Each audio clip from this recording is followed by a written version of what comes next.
There are just a few things you need to do to make your Pocket 3 footage look professional and cinematic. Today I want to show you how to take your Pocket 3 footage from looking like a beginner, who somebody just bought this thing, to looking like a professional who's out filming with a much higher level camera, because this camera is capable of a lot more.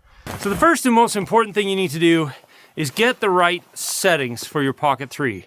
Because while you can shoot in auto mode, and it does a great job, and you can shoot in normal color profile mode, and it does fine. If you're doing really quick running gun stuff, that's fine. But if you want to get the most out of your Pocket 3 and make it look the best you can, there's a couple of settings you need to change. So the first thing you want to do is swipe over and change from normal color profile to D-Log M. Now using D-Log M does mean you get extra color depth, and it means you get the most amount of dynamic range that this camera is capable of, which is actually pretty good for a small camera.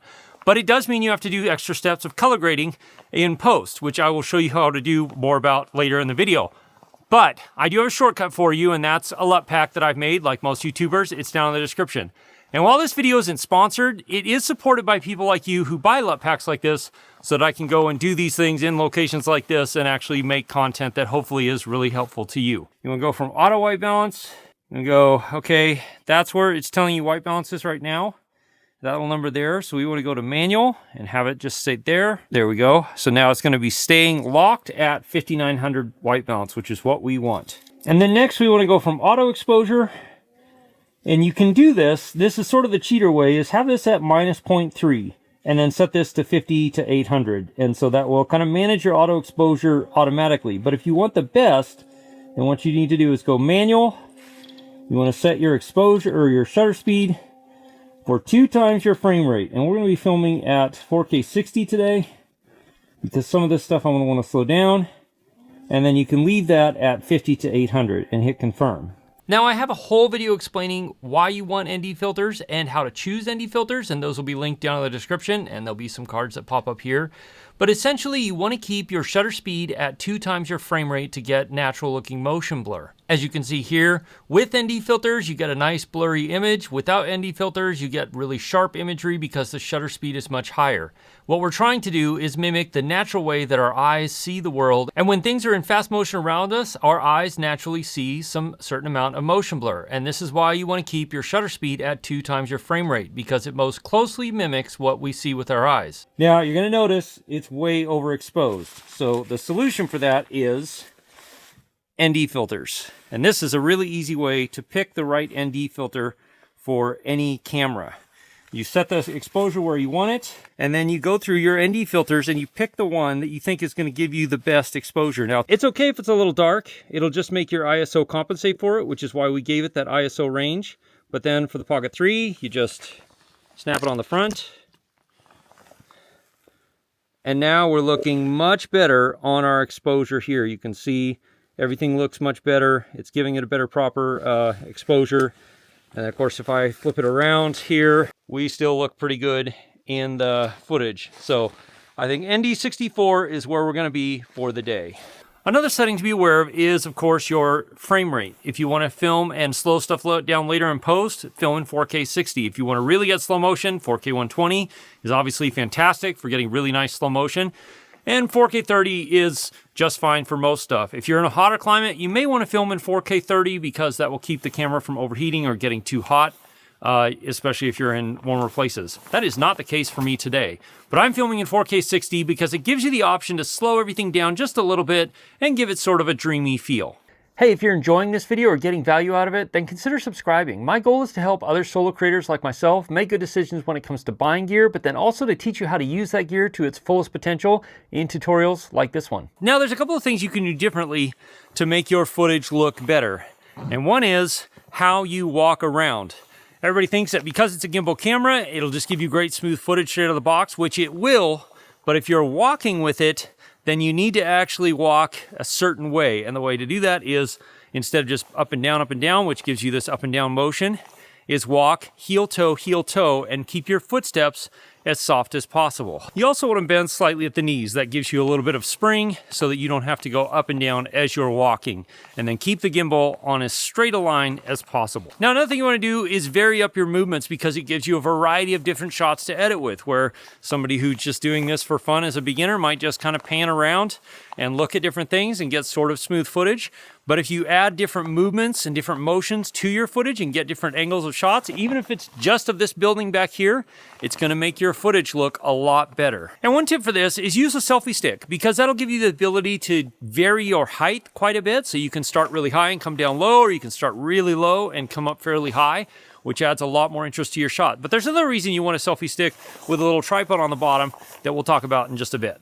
And one thing you could do is change the gimbal from tilt lock to follow mode, not FPV mode, but follow mode, and that will enable you to get pans up and pans down, which definitely add a whole nother dynamic movement, emotion to the shot. And now I've switched the gimbal back into lock mode, which means we can go from really high to really low, but the gimbal will stay level, and that will give us basically a crane or a jib shot, which can be really useful for places that you want to get a little different perspective. Now, another thing that selfie sticks are good for is being able to get shots of yourself without looking like you're getting shots of yourself. So if you, instead of having to hold the Pocket 3 like this, and while that looks fine, you can definitely tell that my shoulder and my arm is out holding the gimbal. So we want to remove a little bit of that and make it look like not quite like we're filming ourselves. So now I've attached a selfie stick, which means I can extend it out. I can hold it down here like this and walk around in what looks like much more of a natural way. So now I can hold the camera with the selfie stick and not look like I'm holding the camera and get some more natural looking footage this way. But I can also hold it farther away and get a little bit wider angle shot, which is nice for showing your subject in a space. But another reason I like using a selfie stick is the Pocket 3 has some really good active track built into it. And so we can set the camera down somewhere and get shots of moving around in this space. And it looks like we have another camera person actually filming us because the active track on the Pocket 3 is following us around. Now, you can always use active track as a way to keep yourself in frame, especially if you're using a selfie stick and holding it out maybe behind you or way off to the side. And you don't want to, look at the screen or look like you're looking at the screen or use your phone for remote view with the Mimo app or anything like that. Active track actually works great to keep you in frame even when you're holding the camera and walking around. Active track is a super useful tool to be able to get footage of yourself, just like I'm right now, where you just don't want to have to worry about what the screen or what the camera is pointing at and locked onto. It does a great job of locking onto you and gives you a huge variety of types of shots you can get. But even without active track, you can use this camera to get a whole bunch of different types of shots that really will make your footage look fantastic. And another thing to keep in mind is lighting. Lighting is huge.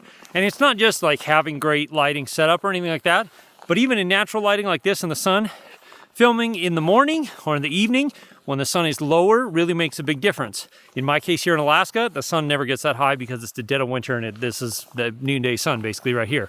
But it does mean you can take advantage of pretty much a whole day, 3.5 hours of golden hour. But shooting straight on like this and having the light coming from the side really gives it a lot more depth and a lot more feel. We can do the same thing with the Pocket 3. Here's an example of shooting with the sun directly behind the camera. Most people would think that this is what you're supposed to do, but actually what you want to do is side light or backlight your subject. Side lighting gives a lot more depth because it gives you shadow side, a light side, and it really makes your image start to pop. And if you can backlight, it really gives you something interesting because you get this sort of beautiful backlit halo effect around your subject. The trick with backlighting is you definitely want to set all the settings manual or the camera will be compensating for the incredibly bright sun behind you.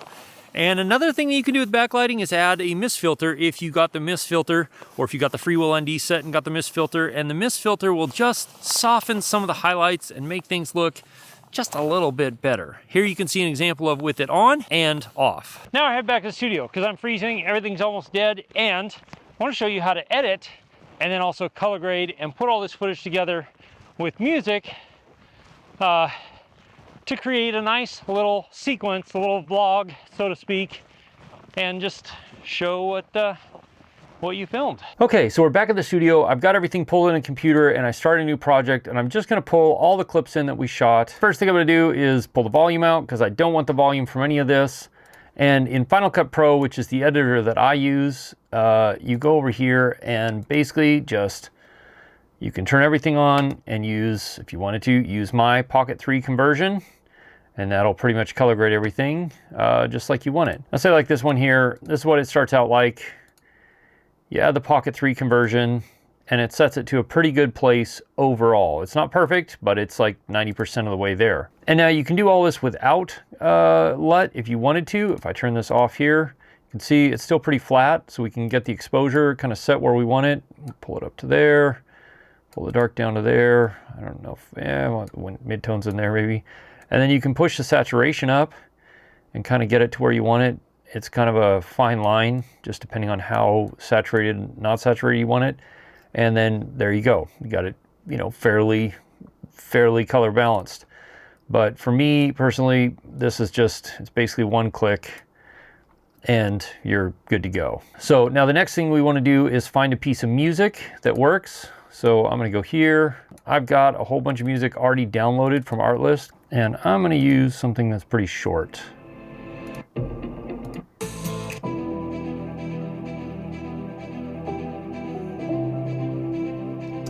Actually, that one's not bad there. So we're going to add some music here, and then we're going to make this just a nice little short piece. Stop there. We're going to edit everything on the beat.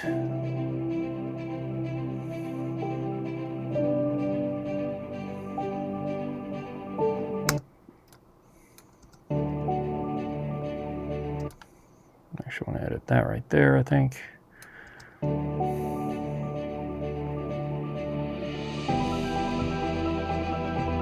Now, obviously, there's a lot more to editing, way more than I can get into in this video, but if you follow the basics of what I just did, which is find the best parts of each shot, put it together in a sequence that will tell a story, and then put it with the rhythm of the music, you'll end up with a fairly nice little edited sequence, which works great for lots of different types of social media, for YouTube videos. Honestly, it's the basic foundations of editing for pretty much any kind of video that you're going to put out there.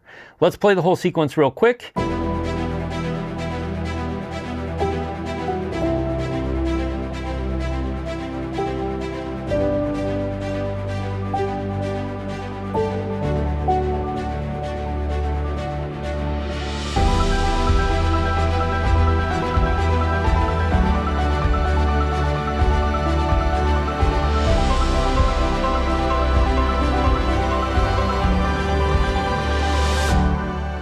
Now next you're going to want to watch this video right here about the best setup and settings for the Pocket 3. As always, if you have questions, ask me in the comments below or join my live stream, which happens most Wednesday nights, 4 p.m. Alaska time, 8 p.m. Eastern. Or we can have more of a conversation and I can answer questions that maybe I didn't get to in this video. Thanks for watching. I'll see you again soon in the next one. Cheers.